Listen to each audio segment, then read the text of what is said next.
बाप रे, माई तो अमीर हो गई। क्या करेगी माई? कन्या पूजन में पैसे मिले थे उसी को काउंट कर रही है। ये बताओ इतने पैसों का करोगी क्या? कुछ आईफोन 15 प्रो मैक्स खरीदी।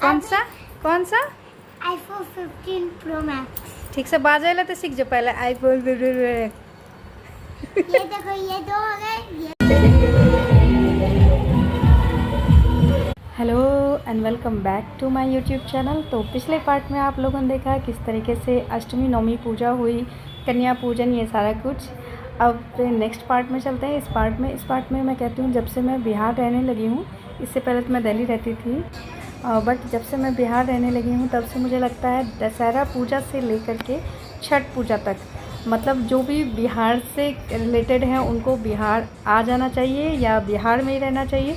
मतलब इतना अच्छा लगता है कि मतलब मेरा तो बेस्ट एक्सपीरियंस रहता है और मैं यहीं रहना चाहती हूँ हमेशा। तो बहुत अच्छा लगता है इसमें। और ख़ास करके पटना में तो इतने सारे पंडाल बनते हैं, इवन सब जगह, छोटे छोटे गांव से लेकर के बड़े जगहों पर। दिल्ली से में भी कहीं कहीं लगता था, बट यहाँ पे तो हर एक गली कुचे में लगता है और गांव से में लगता है। तो बहुत ही ज़्यादा मतलब माहौल ही एकदम भक्तिमय कहना चाहिए, या एकदम सतयुग टाइप का, कि सब तरफ एकदम से भगवान जी के भजन वगैरह चल रहे हैं। तो रात के 9:30 बजे हम लोग निकले पंडाल वगैरह देखने के लिए। करीब 8-10 पंडाल तो मैंने भी देखे, बस एक ही वे में गए, तब सारी जगह गए भी नहीं।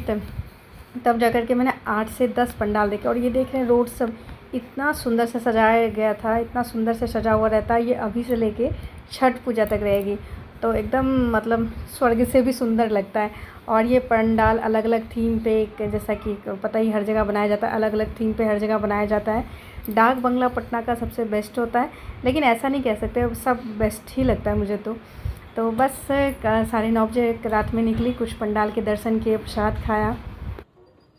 और रोड पे तो भीड़ ऐसी रहती है कि कुछ लोग बाइक से, कुछ कार से, और ज़्यादातर लोग पैदल रहते हैं दर्शन करने के लिए।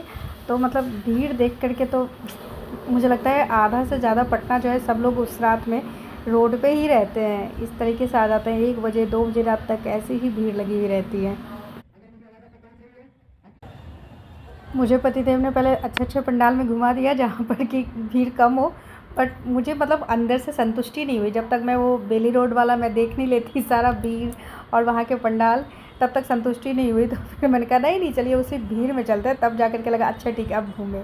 फिर हम लोग 11:30 बजे रात में घर आए।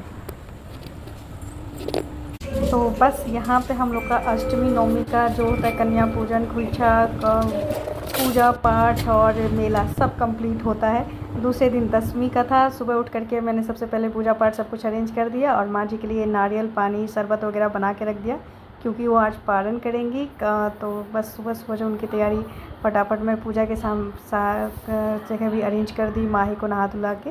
मतलब 7:30 बजे का टाइम था, तो तब तक मैं और माँ जी का, तो इस तरीके से माँ जी का भी निर्जला व्रत कंप्लीट होता है। और आशा करती वीडियो अच्छा लगा होगा। अच्छा लगेगा तो लाइक शेयर एंड सब्सक्राइब कीजिए।